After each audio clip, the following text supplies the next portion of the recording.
والد گرامی سے میرا رشتہ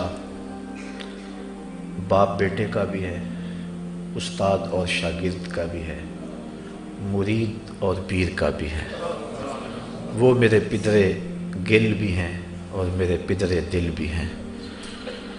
تو ظاہر ہے شیخ اور استاد ہونے کے ناطے سے اور باپ ہونے کے ناطے سے اگر میں ان کا تذکرہ مختلف خطبات جمعات یا دیگر مواقع پہ کرتا تو یہ مجھے حق پہنچتا تھا، لیکن اس بات کے آپ بھی گواہ ہیں کہ میں کبھی بھی ان کے بارے میں یہاں ممبر پہ کوئی گفتگو نہیں کی، چونکہ ان کی تلقین تھی، گو دل میں آرزو بھی پیدا ہوتی، ایک تو ان کی تلقین کہ میری مدح و ستائش نہ کی جائے، اور دوسرا ویسے بھی میں یہاں زیادہ تر جس عنوان سے گفتگو کرتا رہا وہ درس قرآن اور درس حدیث ہی ہے، اس لیے 16 سال میں ان کی شخصیت اور ان کے تعارف کے حوالے سے موقع مجھے نہ ملا، یا میں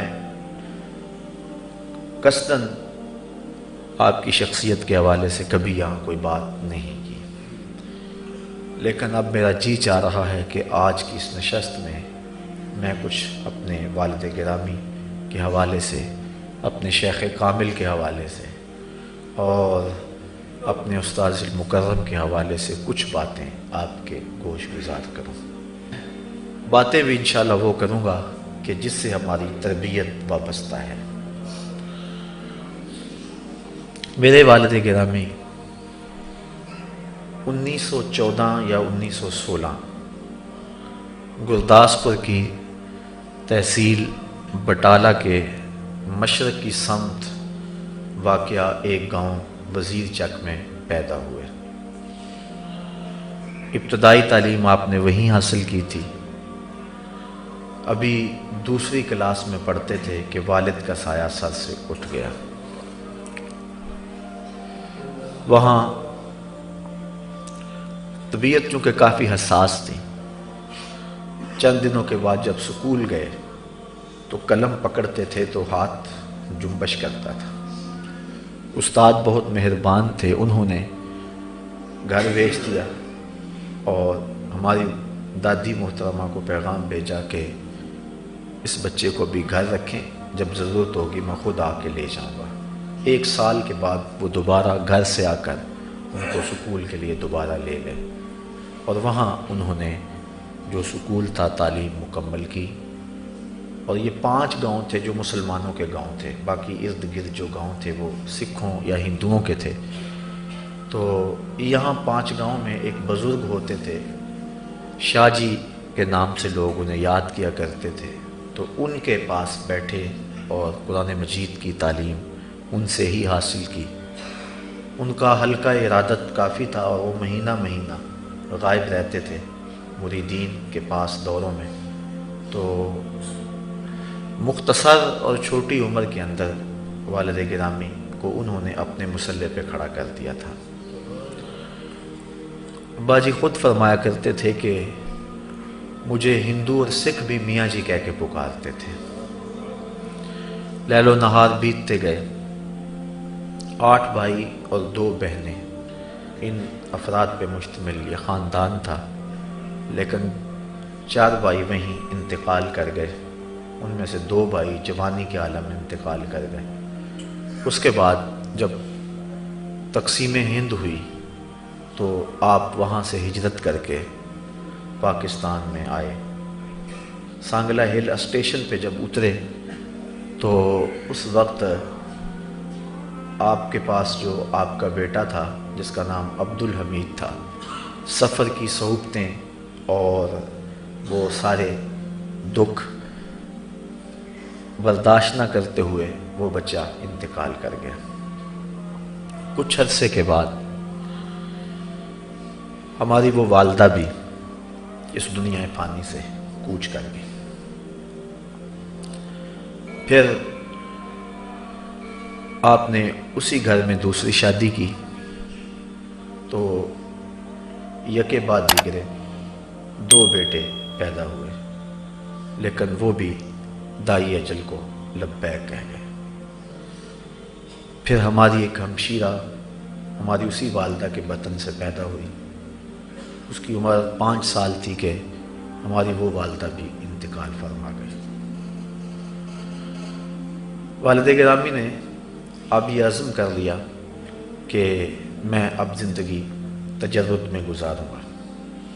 اس دوران وہ باقی علوم یہاں ان کی تکمیل کر چکے تھے، قبلہ مفتی صاحب رحمۃ اللہ تعالیٰ علیہ اور قبلہ سید صاحب رحمۃ اللہ تعالیٰ علیہ حزب الاحناف۔ تو آپ نے عزم کر لیا، چونکہ آپ کی جو ہمشیرہ تھی ہماری پھپھو لگتی تھی وہ بھی بیوہ ہو گئیں اور ان کے ہاں اولاد نہیں تھی۔ انہوں نے یہ سوچا کہ میری اس بیٹی کی یہ پرورش کر دے گی اور میں اب زندگی یکسو ہو کے دین کے لیے گزاروں گا۔ لیکن جب 5 سال گزر گئے اس بات کو بھی، ہماری دوسری والدہ کے انتقال ہوئے، تو پھر جو کچھ ملنے والے تھے ابا جی کے، انہوں نے یہ تقاضا کیا کہ آپ پھر شادی فرمائیں۔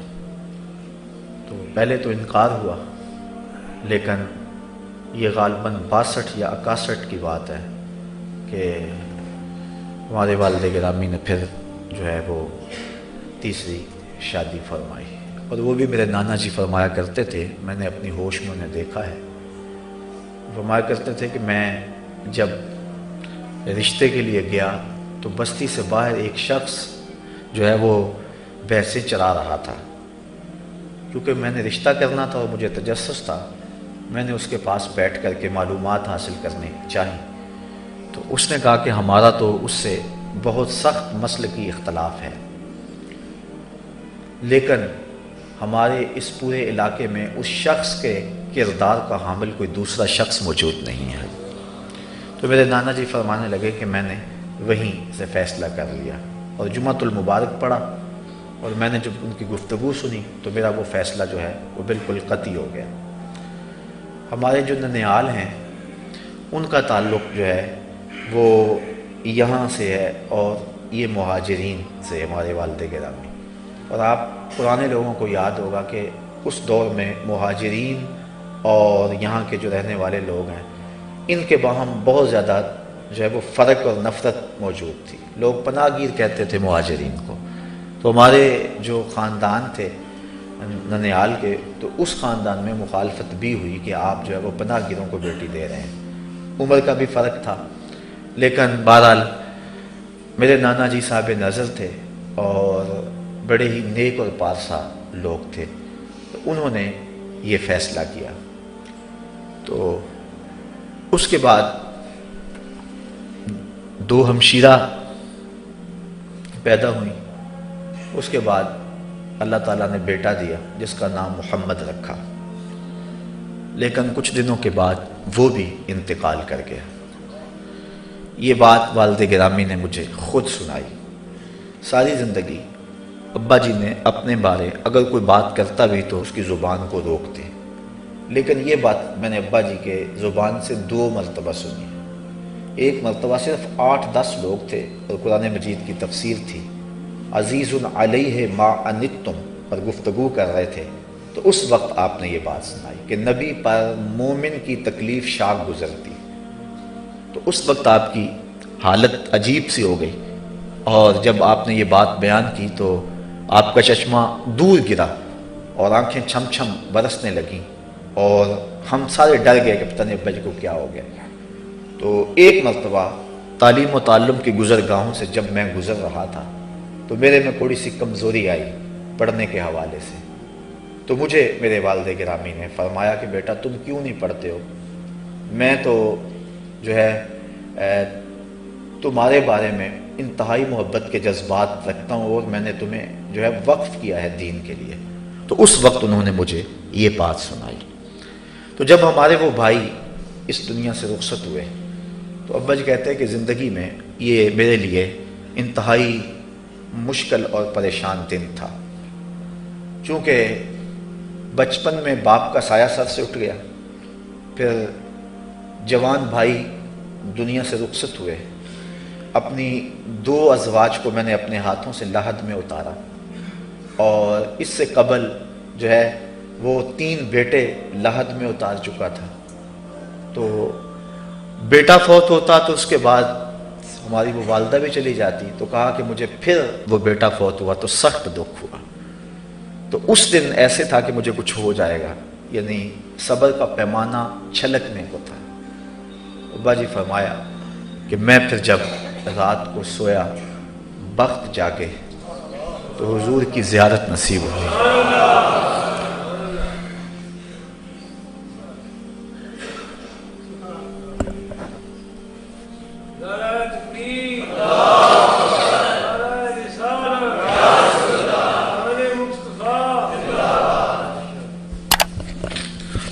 فرمایا کرتے تھے، 2 مرتبہ یہ بات میں نے آپ سے سنی ہے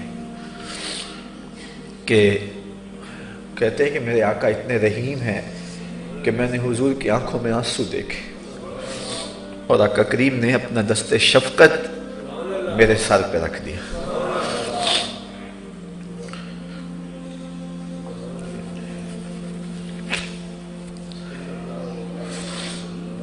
اس کے بعد یہ بات میں یہاں مختصر کرتا ہوں۔ کچھ عرصہ کے بعد حج و زیارت کے لیے حرمین حاضر ہوئے، تو جب یہ 1971 کے آخر کی بات ہے، تو ان دنوں کے اندر 4 ماہ 3 ماہ لوگ جو ہیں وہ بحری جہاز پہ آپ نے سفر کیا تھا، تو دوبارہ حج و زیارت کے بعد جب تشریف لائے تو اس وقت میری عمر 21 دن تھی۔ ابا جی کو وہاں اطلاع پہنچا دی گئی، کہتے ہیں میں اس وقت حرم کے صحن میں تھا، تو مجھے صاحب نے جس نے فون سنا اس نے آ کے مجھے حرم میں بتایا، تو کہتے ہیں میں دوڑ کر کعبہ کے پردوں سے لپٹ گیا۔ ایک تو میں نے زندگی کی دعا مانگی اور دوسرا میں نے عرض کی کہ مالک میرا یہ بیٹا تیرے دین کا خادم بنے اور درویش اور عالم بنے۔ یہ مجھے ابا جی نے 2 مرتبہ اسی مقصد کے لیے مجھے یہ بات سنائی تھی، ورنہ شاید وہ زندگی کے اس راز کو بھی اپنے سینے میں لے کے دفن ہو جاتے، لیکن یہ بات مجھے احساس دلانے کے لیے انہوں نے جو ہے وہ جب سنائی۔ فرمانے لگے اس کے بعد میں بازار گیا کہ میں اپنے بیٹے کے لیے کوئی تحفہ خریدوں، تو ظاہر ہے بچے اور بچوں کے لیے کھلونے، لباس، کپڑے خریدے جاتے ہیں۔ تو فرماتے ہیں کہ میں گزر رہا تھا، میرے دل میں کئی طرح کے خیالات تھے کیا خریدوں، تو کتابوں والی دکان آ گئی تو میں اس پہ چڑھ گیا، تو امام جلال الدین سیوطی کی مصنفہ حدیث رسول پر مشتمل کتاب الخصائص الکبریٰ سب سے پہلے میں نے جو ہے وہ آپ کے لیے تحفہ خریدا۔ اور ایک دن آیا کہ جب مجھے ہوش سنبھلی اور میرے والد گرامی نے جب مجھے یہ بات سنائی، اور اس کے بعد مجھے یہ کتاب یہ آپ کے سامنے ہے میرے ہاتھوں میں دی اور کہا کہ بیٹا میں نے تمہارے لیے سب سے پہلے تحفہ یہی خریدا تھا اور یہی میں تمہارے لیے وہاں سے لے کر آیا ہوں۔ اس کے بعد اللہ تعالیٰ جل شانہ نے ان کو اور بھی اولادیں دیں۔ میری 9 ہمشیرہ ہیں جو بقید حیات ہیں، اور ایک 10 سال عمر میں چھوٹا میرا بھائی جس کو آپ سارے جانتے ہیں، احمد رضا آپ کے مصطفی، ہم 2 ہی بھائی ہیں۔ تو پھر آپ نے کچھ عرصے کے بعد کپڑے کا کام شروع کیا، کاموں کی میں انہوں نے انتہائی جو ہے وہ مختصر سی دکان شروع کی اور اس کو ساری زندگی مختصر ہی رکھا۔ 37 سال بلا ناغہ دلائل الخیرات کا وظیفہ انہوں نے کیا، اور یہ چونکہ ہم نے ان کو عمر کے آخری حصے میں دیکھا ہے، جب ہم نے شعور کی آنکھ کھولی تھی تو اس وقت ابا جی کی عمر 70 سے اوپر تھی، تو اس لیے ہم نے جو ہے وہ ان کی جوانی کے عالم کو یا اس دور کو نہیں دیکھا، اس دور کے اثرات ہم نے ضرور دیکھے، کیونکہ جب وہ مسند پہ بیٹھے اور تبلیغ کا کام شروع کیا انہوں نے، تو آپ نے جتنے بھی بستی کے لوگ تھے، دیہات کے لوگ تھے، 300 سے 400 گھروں تک مشتمل ہمارا وہ گاؤں ہے، آپ نے دیکھا ہے سب نے۔ تو انہوں نے سب لوگوں کو بلا کر ایک عہد کیا کہ میں کوئی روٹی کے ٹکڑے کے لیے آپ کے ساتھ یہاں نہیں بیٹھا ہوں، بلکہ میرا مقصد کوئی اور ہے۔ تو میں چاہوں گا کہ آپ میرے ساتھ عزم کریں کہ آپ دینی معاملات میں میری معاونت کریں۔ تو انہوں نے وہ تحریر لکھی جس کے اندر ہر غیر شرعی کام، امر بالمعروف اور نہی عن المنکر کے تقاضوں کے بالکل تحت ان سب لوگوں سے معاہدہ لیا کہ ہماری بستی میں نہیں ہوگا، اور اس سے تمام برادریوں کے لوگوں سے دستخط لیے۔ وہ تقریباً 60-70 لوگوں کے دستخط، وہ میں نے بار بار وہ رجسٹر کبھی ابا جی مجھے دکھلا بھی دیتے تھے، تو میں نے دیکھا ہے وہ۔ تو اس کے اندر یعنی یہاں تک کہ باجا گاجا بھی ہماری بستی میں نہیں آئے گا، کوئی شادی ہو بارات ہو تو یہاں باجا بھی نہیں بجے گا۔ باقی اور بہت سارے معاملات تھے بستیوں میں، جتنی بھی خرابیاں ہوتی ہیں، جو بھی معاملات ہوتے ہیں، سب پر سخت پابندی لگائی، اور جو ہے وہ شریعت کی حاکمیت کا عملی وہاں ظہور ہوا۔ اور صرف چوری کرے تو ہاتھ کٹتے ہیں، اور جو ہے وہ قصاص کی سزا قتل ہی ہے، یہ معاملے تو عدالتوں پہ مشتمل ہے۔ اس سے نیچے جو کچھ بھی تھا تقریباً وہاں کنٹرول انہوں نے کیا، اور اس تحریر پر پورے 40 سال پھر پہرا دیا۔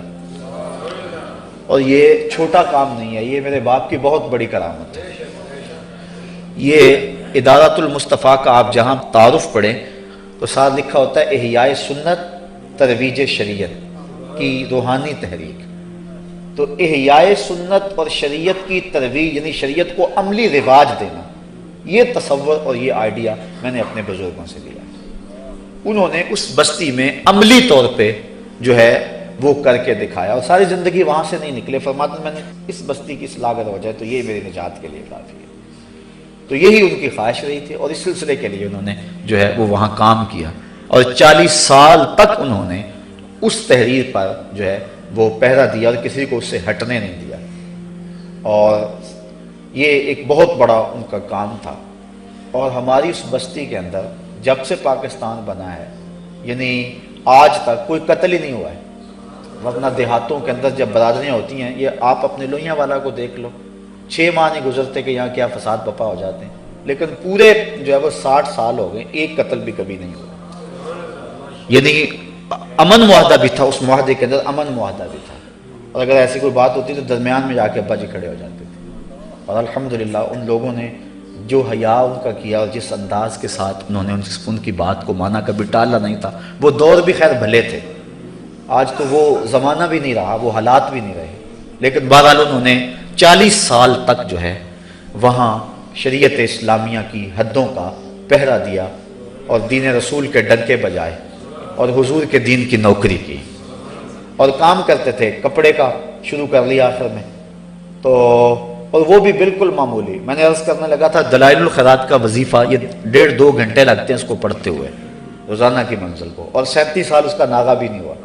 بلکہ جب فالج کا حملہ ہوا تو ان دنوں کے اندر مجھے فرمانے لگے کہ اشارہ کیا، زبان میں لکنت آ گئی اور پڑھا نہیں جاتا تھا، تو فرمانے لگے کہ میرے سامنے جو ہے وہ اس کو پڑھو تم کھڑے ہو کے، تاکہ میں سن تو سکوں۔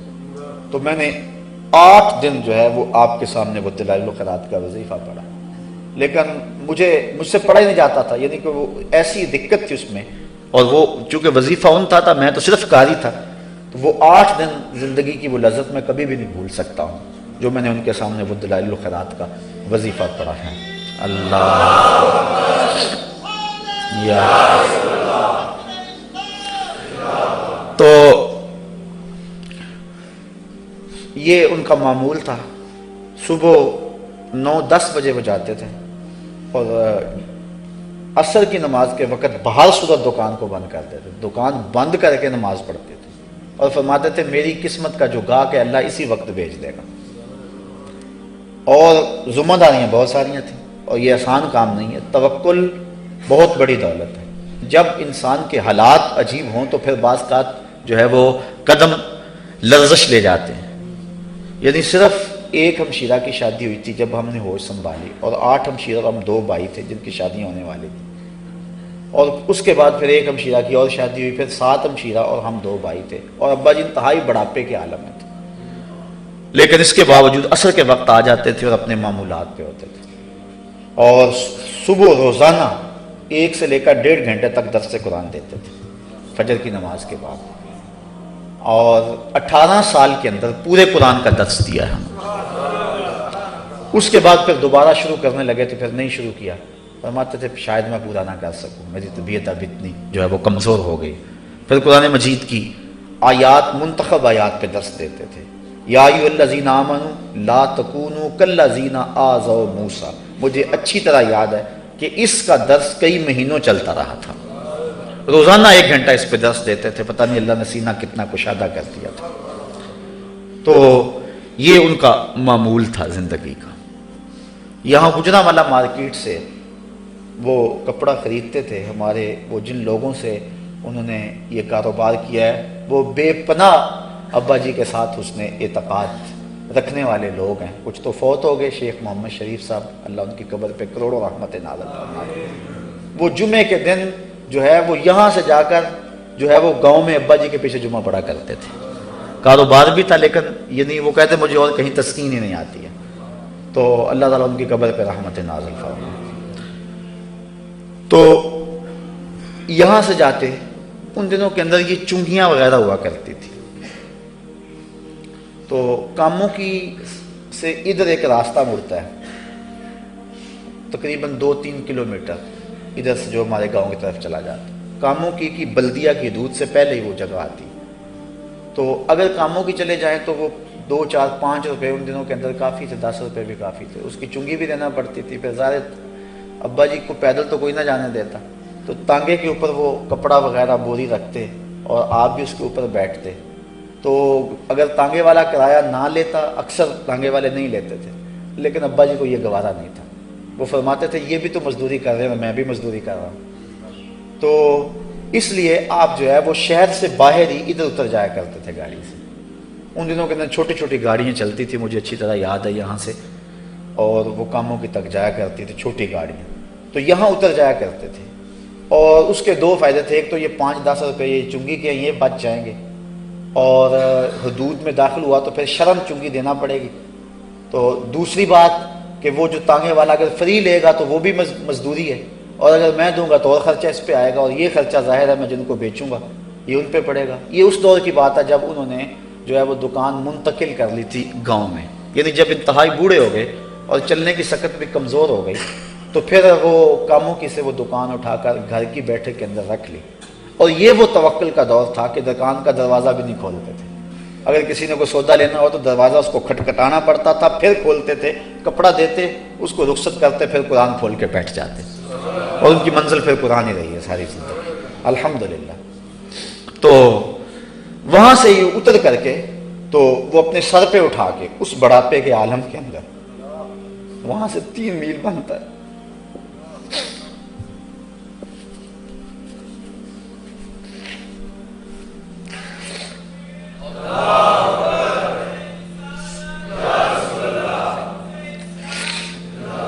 لیکن یہ میں بات آپ کو اس لیے سنانے لگا ہوں کہ مسجد کا جتنا بھی انتظام و انصرام تھا وہ خود کرتے تھے، حتیٰ کہ مسجد کی صفائی بھی خود کرتے تھے۔ جب سحری کے وقت جاتے تھے، یہاں بیٹھے حاجی تاج الدین صاحب، یہ جو ہمارے جمعے کی اذان دیتے ہیں، انہوں نے 50 سال جو ہے وہ جمعے کی اذان میرے باپ کے خطبے کے بعد دی ہے، اور اتفاق سے جب میں ادھر آیا تو یہ بھی ادھر آ گئے، اس دن سے یہاں دے رہے ہیں، اور بڑی دور سے آ کے یہ وہاں کافی دور سے 3-4 میل تھا غالباً ان کا، وہ وہاں سے آتے تھے اور آ کے جمعہ پڑھتے تھے اور اذان دیتے، اور سحری کے وقت بھی وہ آتے تھے۔ کتنے لوگ تھے کہ جو جب آتے تھے مسجد میں تو وہ کپڑے اوڑھ کے بیٹھ جاتے تھے، کپڑے اوڑھ کے بیٹھ جاتے تھے کہ ان کی آواز سنیں، اور پھر جو ہے وہ سب سے پہلے کتنے لوگوں کی محبت تھی کہ وہ کہتے تھے سب سے پہلے تہجد کے وقت ہم اگر زیارت کریں تو سب سے پہلے اپنے شیخ کی زیارت کریں۔ یہ ساری زندگی ان لوگوں کا معمول رہا ہے۔ اور آج کل میں یہ بات مشکل تو ہے کوئی شخص اپنے پہ نہ سمجھے، لیکن حقیقت ہے آج پیرانے عظام کہتے ہیں کہ ایک رکھ رکھا ہونا چاہیے لیکن تب لوگوں کے دل کے اندر ادب پیدا ہوتا ہے. لیکن ان کی زندگی میں یہ وہ جو پروٹوکول جسے کہتے ہیں وہ تھا ہی نہیں، لیکن بے پناہ ادب تھا. اور جب وہ غصے میں آتے تھے تو غصے میں آ کر کوئی وہ گالی نہیں دیا کرتے تھے. جب انتہائی غصے میں ہوتے تو ان کا چہرہ سرخ ہوتا اور یہ کہتے تیرا بیڑا ترج ہے، یہ ان کا غصہ. اور ہم بچپن میں اس گالی سے ڈرتے تھے، لیکن جب شعور سنبھلا تو پھر سمجھ آیا یہ گالی تو نہیں، یہ تو دعا ہے. بیڑا ترج ہے، ڈوب جائے تو نہیں نا. پھر پتہ چلا یہ گالی نہیں ہے، دعا ہے. تو یہ تھی ان کی، لیکن اس کے باوجود جو ہے وہ لوگ تھر تھر جو ہے وہ کانپتے تھے. یہ جو ہے وہ ان کی حالت تھی. تو مسجد کا بات کر رہا تھا کہ سارا کام وہ خود اپنے ہاتھ سے کرتے تھے، حتیٰ کہ یہ لاؤڈ سپیکر بھی خراب ہو جاتا تو لاہور ہال روڈ پہ وہ لاؤڈ سپیکر خود اٹھا کر لے کر کے اس کو صحیح کروا کے لاتے. ایک بات ایسا ہوا کہ میں بالکل چھوٹا تھا کہ مجھے آپ اپنے معاملات میں اپنے ساتھ ساتھ رکھتے تھے، چونکہ انہیں اس بات کا احساس تھا کہ میں عمر کے آخری حصے میں ہوں اور یہ بالکل ابتدائی حصے میں ہے. مجھے اچھی طرح یاد ہے 16 مارچ 1972 کی میری پیدائش ہے اور 77 میں تحریک نظام مصطفیٰ کی چلی ہے. اور ان دنوں کے اندر تو گولیاں برستی تھیں، لیکن مجھے انگلی اٹھا کر ان جلوسوں میں لے کے جایا کرتے تھے. اور مجھے وہ پورا طرح تو منظر یاد نہیں ہے، لیکن لوگ بھاگ رہے ہیں، دوڑ رہے ہیں اور سینہ تان کے بھی کھڑے ہو رہے ہیں. وہ کچھ باتیں جو ہے وہ میرے ذہن کے اندر جو ہے وہ شعور میں جو ہے وہ موجود ہے. تو اس طرح بہت سارے کام مسجد کی صفائی کو مجھے خود کہتا تھا خود کرو، تاکہ جو ہے وہ اس کی طبیعت کے اندر یہ چیزیں آئیں. تو مجھے ساتھ لے گئے. میں جو بات سننے لگا ان کی زندگی کی احتیاط کی. سیالکوٹ سے مسجدیں چلتے تھے، غالباً اتفاق ٹرانسپورٹ سروس نام تھا ان کا. اس زمانے کے اندر شالمی جو ہے وہ بانسا والا جو بازار ہے اس کے آگے وہ ان کا سٹاپ ہوتا تھا، اور وہاں سے اتر کر کے جو ہے وہ بانسا والا بازار سے گزر کے یہ جو ہاسپٹل ہے اس کے قریب سے گزر کے ہال روڈ جا کے وہ لاؤڈ سپیکر وغیرہ صحیح کروایا کرتے تھے. اب ہم وہاں جا کے مسجد سے وہاں اترے. یہ جو ایمپلیفائر آپ چھوٹے چھوٹے نکلے اس وقت کافی بھاری ہوتے تھے، تو وہ میں نے خود اپنی کمر پہ اٹھا لیا، اور جو یونٹ ہوتے ہیں اس کے پیچھے وہ ایک تھیلے میں تھے، میرے ہاتھ میں پکڑا دیے. میری عمر اس وقت 7-8 سال ہوگی، 9 سال ہوگی، 10 سال ہوگی. تو ہم وہ لے کر چل رہے تھے، بار بار مجھ سے پکڑ لیتے، پھر مجھے پکڑا دیتے، پھر پکڑ لیتے. وہ شاید تربیتی معاملات تھے. تو واپسی پہ بھی ایسا ہی ہوا، حالانکہ وہ کافی فاصلہ بن جاتا ہے. تو میں نے ایک بات ابا جی سے کہی. میں نے کہا کہ ابا جی کہ اگر ہم رکشہ لے لیں یہاں سے اور وہاں چلے جائیں، کافی فاصلہ ہے، تھوڑا سا ہے نا جب واپس نکلے. تو میں نے کہا کہ رکشہ اگر لے لیں تو تھوڑا سا فاصلہ ہے. تو مجھے ابا جی نے جو بات کہی، ذرا میں سمجھتا ہوں کہ یہ ان کی زندگی کا ایک بہت بڑی بات ہے.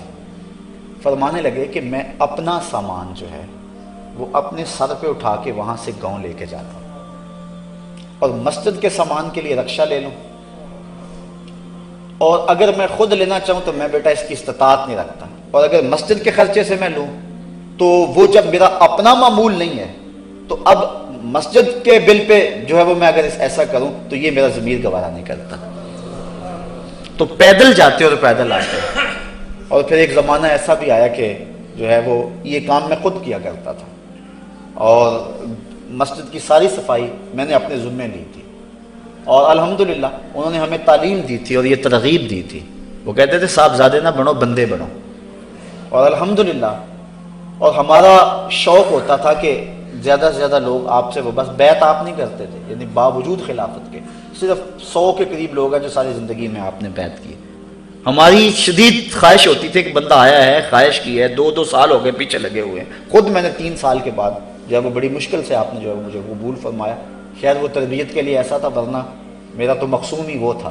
ہمارا ہوتا تھا کہ زیادہ سے زیادہ لوگ ہوں، ہلکا ہو، لیکن آپ اس کی ممانعت کرتے تھے. وہ اس وقت بات سمجھ میں نہیں آتی تھی، لیکن جب خود اس مسند پہ آئے اور بیٹھے اب پتہ چلا کہ یہ کتنی بڑی ذمہ داری ہے. بلکہ فرمایا کرتے تھے کہ اتنی دیر تک کسی شخص کو کسی کو بیعت نہیں کرنا چاہیے جب تک لوح محفوظ پہ دیکھ نہ لے یہ شقی ہے یا سعید ہے. اگر وہ شقی ہے تو پہلے اس کی شقاوت سعادت میں بدلے، پھر اس کو اپنے ہاتھ پہ بیعت کریں. اور فرمایا کرتے تھے میاں میں تو اس قابل نہیں ہوں، لہٰذا میں بیعت کیوں کروں. تو یہ کہا کرتے تھے. اور پھر اگر کوئی بڑا زور لگاتا تو بیعت کرتے تو اس کو یہ فرماتے میاں میری خواہش یہ ہے کہ تم نمازی بن جاؤ، تو باقی جو معاملات ہیں وہ تو میں اس قابل نہیں ہوں. وہ کس مقام پہ تھے یہ ان کا اپنا معاملہ ہے. جب آخری بار وہ اعتکاف بیٹھے اور میں یہاں اعتکاف بیٹھا ہوں، یہ تقریباً اس کے بعد وہ نیم جذب میں چلے گئے ہیں اور دنیا سے ان کا تعلق جو ہے وہ بظاہر ختم ہی ہو گئے۔ اس بار ایسا ہوا، شیخ محمد شریف صاحب اللہ ان کی قبر پہ رحمت نازل فرمائے زندہ تھے، تو عید والے دن جمعہ تھا، اس مرتبہ مجھے یہ یاد ہے، عید والے دن جمعہ تھا، 10-11 سال قبل کی غالباً یہ بات ہے۔ تو میں یہاں سے گیا تو میں نے اپنی والدہ کے چہرے پہ جو ہے وہ بہت خوشی دیکھی، اور ابا جی کے ساتھ حسن عقیدت کا اس دن جو مظاہرہ تھا شاید زندگی میں جو ہے وہ کبھی میں نے دیکھا ہو۔ تو میں نے کہا امی جی کیا بات ہے؟ تو امی جی فرمانے لگی کہ اپنے باپ سے پوچھو کہ کیا ماجرا ہوا ہے، یعنی اس میں اعتکاف کے دنوں میں۔ بڑا خوف تھا ان دنوں کے اندر ہمارے اوپر، اور ابا جی سے ہم بعض کا کسی سے بات کرتے تھے وہ ابا جی سے کرتا تھا، اور بعض کا ایسا ہوتا تھا ہم خود بھی کر لیتے تھے، لیکن ایسے جو معاملہ روحانی معاملات تھے وہاں جو ہے وہ یعنی چونکہ ابا جی سختی سے نفی کرتے ہوتے تھے۔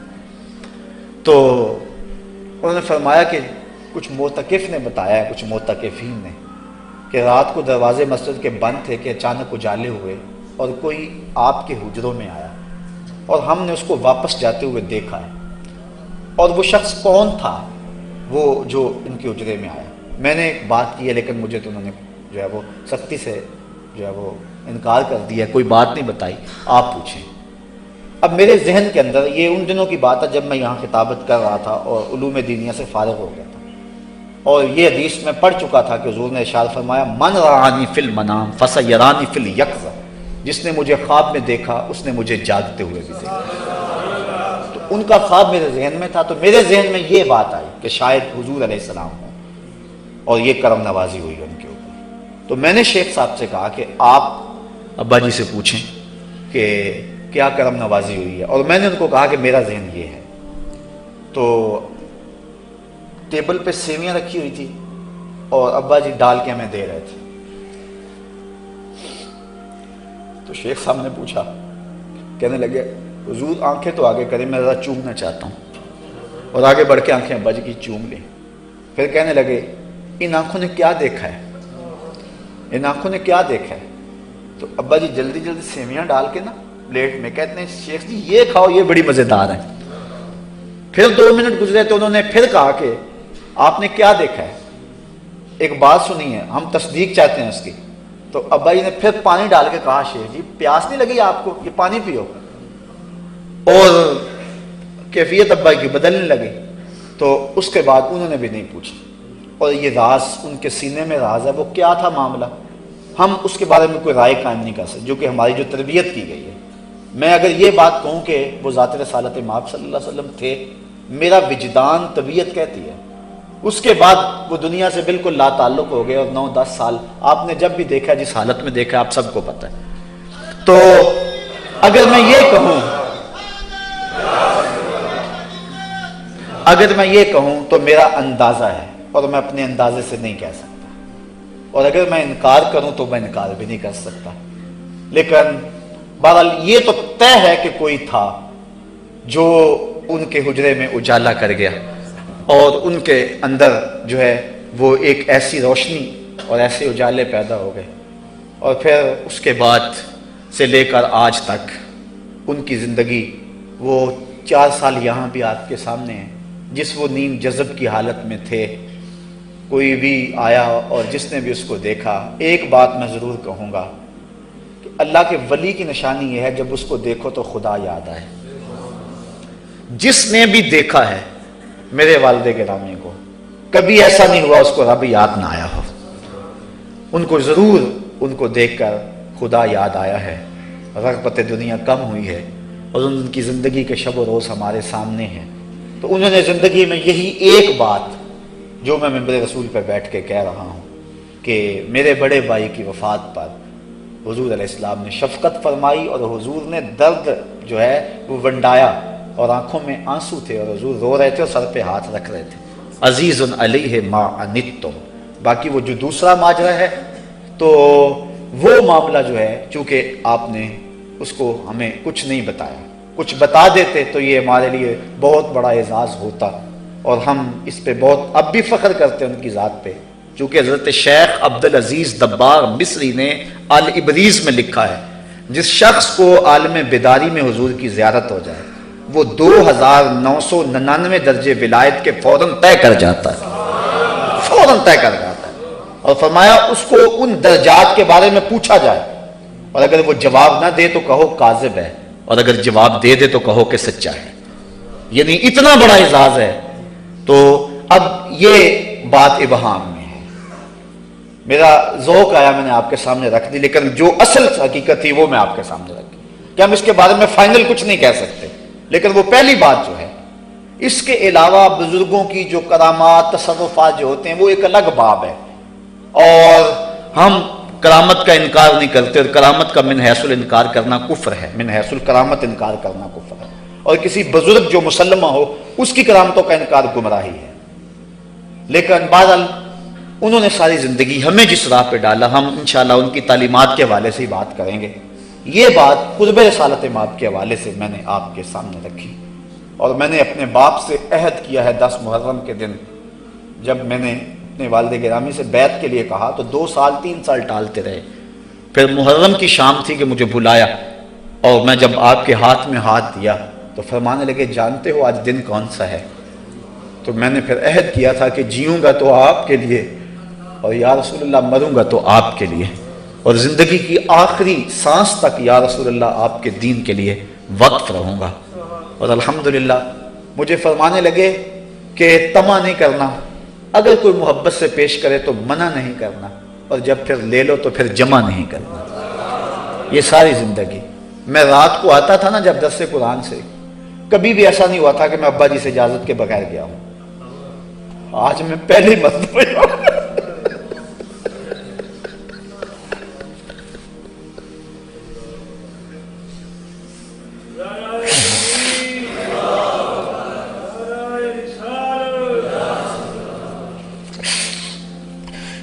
اِنَّا لِلَّهِ وَإِنَّا إِلَيْهِ راجعون۔ ہمیں تلقین صبر ہے، ورنہ کیا لٹ گیا۔ کسی کا باپ فوت ہو جائے تو کتنا دکھ ہوتا ہے، کسی کا استاد فوت ہو جائے کتنا دکھ ہوتا ہے، اور کسی کا شیخ چلا جائے دنیا اندھیرا نہیں ہو جاتا، اور جس شخص کے سارے رشتے اکٹھے چلے جائیں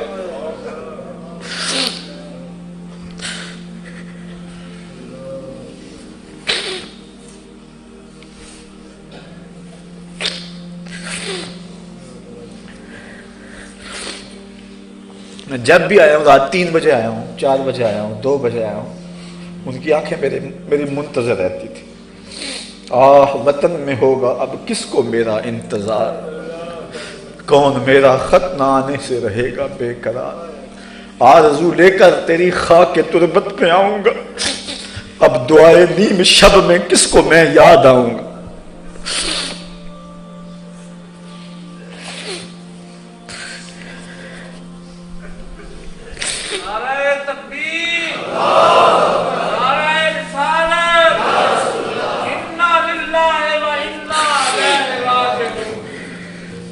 حیف در چشم زدن صحبت یار آخر شد، روئے گل سیر ندیدم و بہار آخر شد۔ تو میں بات کر رہا تھا ان کی تربیت کے حوالے سے کہ میں جب آتا تو ان کی آنکھیں میرا انتظار کر رہی ہوتی، اور میں ایک حدیث حضور علیہ السلام کیا کہ جب اپنے والدین بڑھاپے میں چلے جائیں تو ان سے ایسی باتیں کریں کہ وہ خوش ہو جائیں۔ تو میں آ کے زیادہ خدمت تو ہم نہیں کر سکے، تو میں آ کے ان کی ٹانگوں پہ پاؤں پہ ہاتھ رکھتا، تو 2-1 منٹ کے بعد ہی مجھے کہتے کہ چلو تھکے ہوئے ہو سو جاؤ، تو میں جا کے سو جاتا۔ میری والد گرامی کی چارپائی کے بالکل ساتھ چارپائی تھی، میرا یہ خیال ہوتا میں ان کو نہیں دیکھوں گا، ان کی نگاہیں تو میرے اوپر پڑتی رہیں گی۔ تو میں نے کہا اچھا آپ ایک دن ایسا ہو، میں نے کہا پہلے آپ سوئیں، تو کہتے ٹھیک ہے۔ یہ تقریباً 6-4 ماہ کی بات ہے۔ تو میں چارپائی کے اوپر جھکا ہوا، تو میں نے کہا پہلے آپ سوئیں، کہتے ٹھیک۔ میں نے کہا ابا جی آنکھیں بند کریں، ابا جی آنکھیں بند کر۔ اب میں خاموش ہو گیا، ابا سمجھے کہ چلا گیا۔ آنکھیں کھولی تو میں کھڑا تھا تو جلدی سے آنکھیں بند کر لی، تو پھر ہنسنے لگے اور آنکھیں نہیں کھول رہے بس ہنسے جا رہے کہ میں کھولی اور یہ سامنے. اس کے بعد تھوڑی دیر کے بعد پھر آنکھیں کھول لی. تو میں نے کہا آپ نے پھر کھول لی؟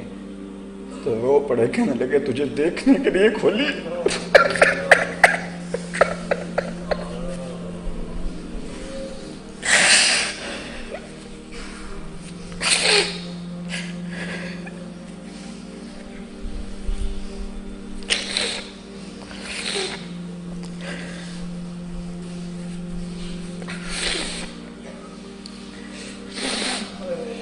2 سال قبل جب میری والدہ اس دنیا سے رخصت ہوئی تو میں درس قرآن کی راہوں میں تھا، اور مجھے اچھی طرح یاد ہے کہ آخری شب جب میں نے جیلم سے بھی دینے سے بھی آگے جانا تھا تو میں نے اپنی امی سے اجازت چاہی.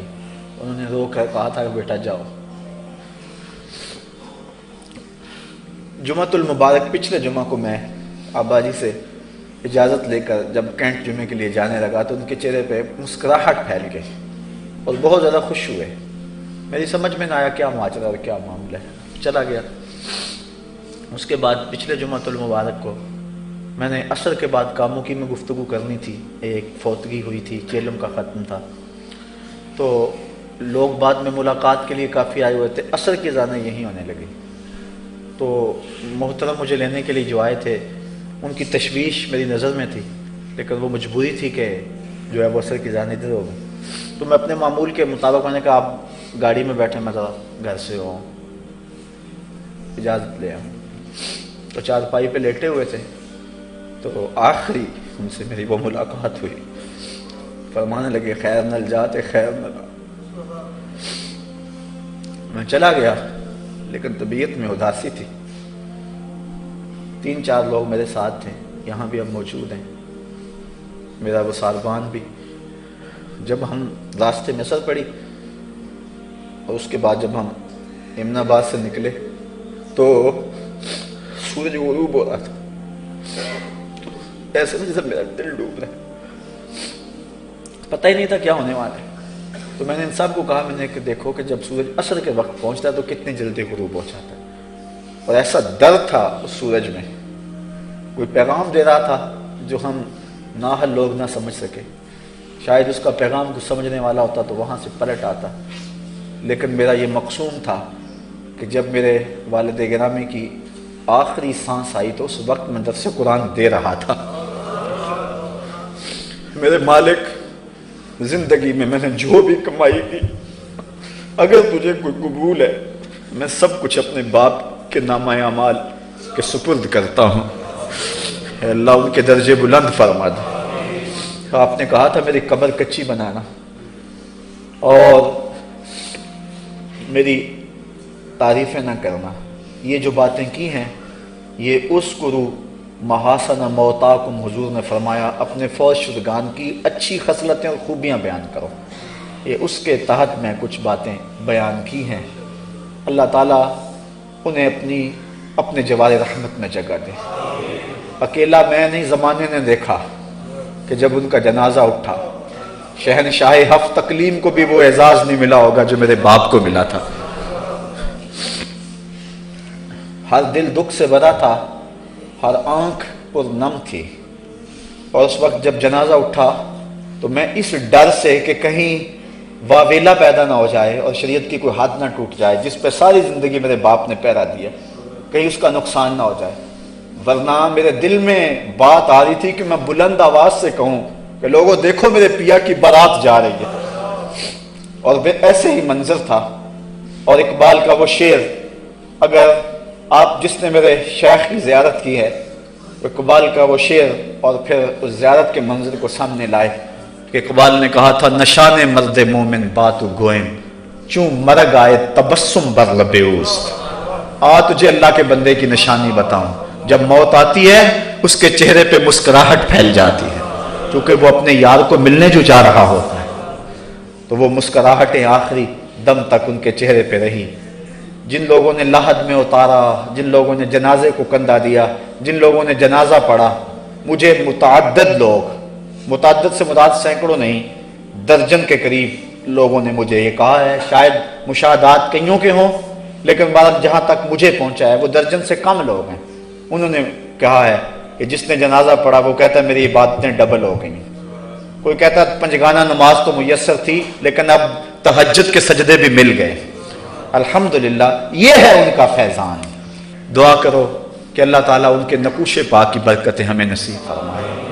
جب آپ کو لحد میں اتارا جا رہا تھا تو اس وقت میرے دل میں جو دعا تھی جو لبوں پہ آنا چاہ رہی تھی، لیکن میں دل میں ہی مانگتا رہا چونکہ وہاں ہجوم اور رش، تو میں نے کہا تھا مالک میں اور کچھ نہیں مانگتا، جس طرح سے میرے والد نے زندگی گزاری مجھے ایسی ستھری زندگی عطا فرما دے، پاکیزہ زندگی جس میں تصنع نہیں تھا، جس میں ریاکاری نہیں تھی، جس میں بناوٹ نہیں تھی، جس میں غرض اور لالچ کا زندگی بھر میں کوئی پہلو نہیں آیا تھا۔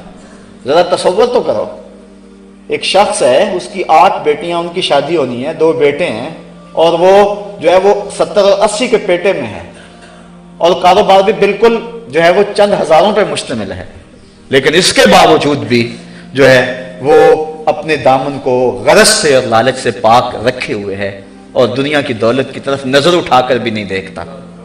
اپنی حویلی بیچ لیتا ہے، اپنی بھینسیں بیچ لیتا ہے، سب کچھ بیچ لیتا ہے، اور کبھی جو ہے وہ اس حوالے سے ان کے دل میں کبھی کوئی بات تک بھی نہیں آئی تھی۔ اور مجھے ایک دن جس کے لیے میں بات سنانے لگا، پھر بات دوسری سمجھ نکل گئی کہ میں رات کو آیا، میں ٹانگیں دبانے لگا تو مجھے کہنے لگے کہاں سے آئے ہو؟ تو میں کہا کرتا تھا درس قرآن سے، تو خوش ہو جاتے قرآن کا نام سن کر، تو مجھے پھر فرمانے لگے کسی سے کچھ لیتے تو نہیں ہو، مانگتے تو نہیں ہو؟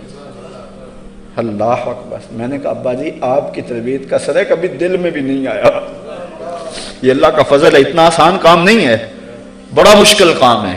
جب ضروریات منہ کھولے کھڑی ہوں اور حالات کا جبر اور مہنگائی کا طوفان ہو تو اس وقت جو ہے وہ یہ کام بڑے مشکل ہو جاتے ہیں، لیکن ہمارے سامنے ان کی زندگی ہے، انہوں نے انتہائی کٹھن حالات کے اندر بھی جو ہے وہ اس معاملے کو جو ہے وہ رکھا، اور شیخ طریقت اور پیر کامل کا جو اصل روپ تھا اور وہ جو حجازی فقر ہے جس کا تصور اقبال نے پیش کیا اور مرد درویش کی جو علامتیں پیش کی ہیں، ہم نے وہ ساری علامتیں اپنے شیخ میں دیکھی، ہم نے وہ ساری دولتیں جو ہیں وہ ایک در پہ دیکھی ہیں۔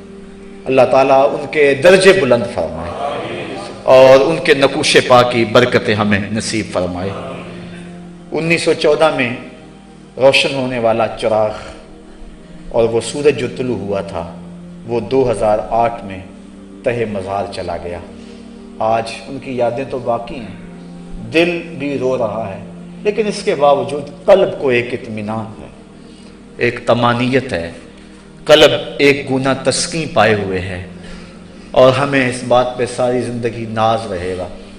ہماری آنکھ اس گود میں کھلی ہے اور اس شخص نے ہماری تربیت کی ہے جس نے ساری زندگی رسول کریم کی شریعت پہ پہرا دیا ہے۔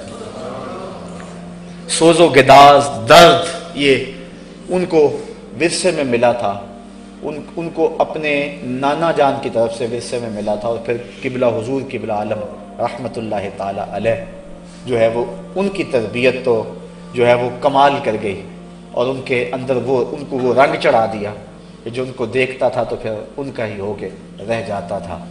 تو وہ درد، وہ سوز، وہ کیفیت ہمیں اچھی طرح یاد ہے، بچپن کی کہانی ہے، چونکہ جب ہم نے ہوش سنبھالی تو وہ کسی اور جہان کے جو ہے وہ مسافر تھے، اس دنیا سے ان کا تعلق بہت واجبی سا رہ گیا تھا، تو ہمیں بالکل ان کے خطبات یاد ہیں۔ وہ بچپن میں نے جب تک جو ہے وہ جمعہ شروع نہیں کیا ابا جی کے پیچھے نماز جمعہ پڑھتا رہا ہوں، اور الحمدللہ اس بستی کو بھی اعزاز ہے کہ اس منبر پہ بھی آپ نے آ کے ایک جمعہ پڑھایا تھا۔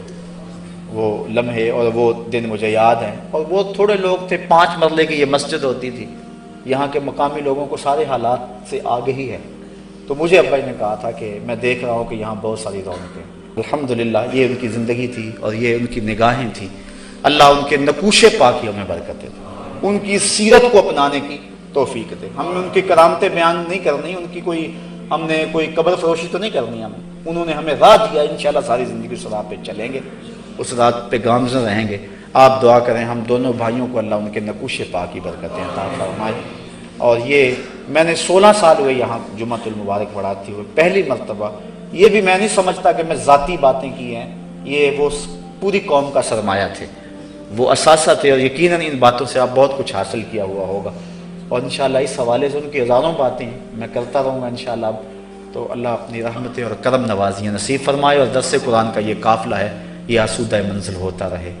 جو لوگ میرے غم میں شریک ہوئے، پوری دنیا سے مختلف ممالک سے لوگوں نے فون کیے، اور ایک شخص جب اس نے سنا تو جا کے حسین حرم میں بیٹھ گیا اور کہنے لگا کہ میں کیسے آپ سے افسوس کرتا، تو اب 1,00,000 مرتبہ دروشی پڑھ چکا ہوں، اب میں ہدیہ پیش کرتا ہوں اور اظہار تعزیت کرتا ہوں۔ تو اللہ ان سب کو جزائیں دے، دور دراز بستی میں جو وہ ہزاروں کی تعداد میں لوگ پہنچے، اللہ تعالیٰ سب کو جزا دے، میرے دکھ میں جو شریک ہوئے سب کو جزا دے۔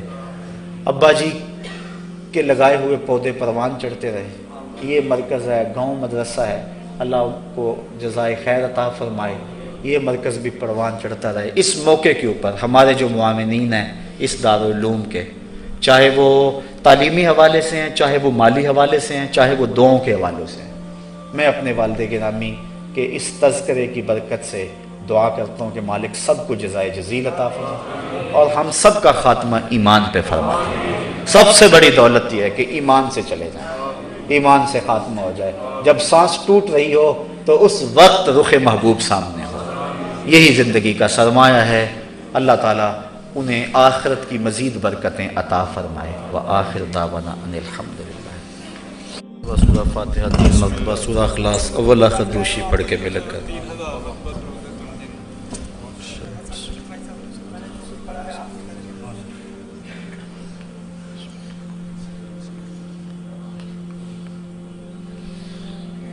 الحمدللہ رب العالمین، والصلاة والسلام علی سید الانبیاء والمرسلین۔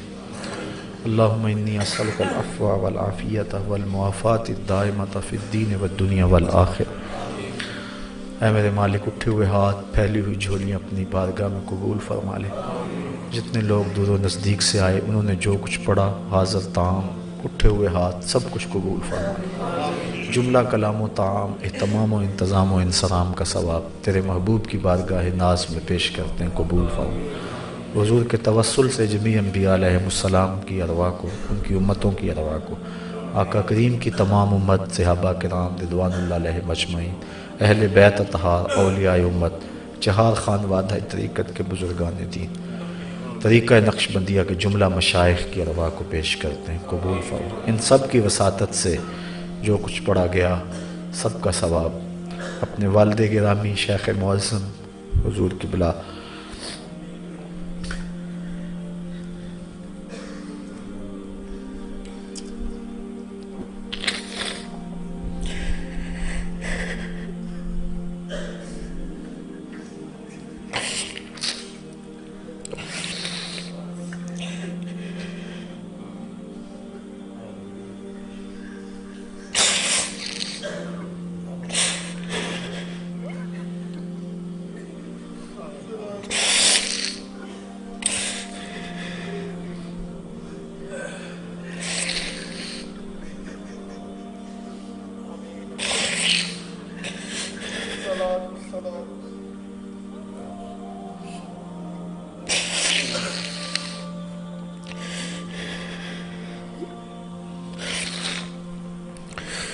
اللہ حضور کہ ابا جی کی روح کو پیش کرتے ہیں، اللہ ان کی دنیاوی زندگی سے کروڑوں درجے برزخی زندگی بہتر فرمائے، ان کی قبر کو وسیع، کشادہ، منور اور خوشبودار کر۔ اللہم اغفرہ وارحمہ وانت خیر الراحمین، اللہم اغسلہ بالماء البارد والثلج واکفنہ بحریر الجنہ، یا منور القبور نور قبرہ، یا مزین القبور زین قبرہ۔ اللہ جو کچھ پڑھا اس کا ثواب اپنی والدہ محترمہ کی روح کو پیش کرتا قبول فرما۔ اللہم اغفر لأمی بحرمت ام نبیک، اللہم اغفر لأبی بحرمت اب نبیک، اللہم اغفرہما وارحمہما کما ربیانی صغیرا۔ یا ارحم الراحمین ارحم احوالنا۔ اے اللہ اس مجلس میں جتنے لوگوں کے والدین اس دنیا سے چلے گئے سب کی بخشش کر، سب کی مغفرت کر، جن کے والدین زندہ ہیں ان کے لیے ان کے والدین کا سایہ لمبا کر دے۔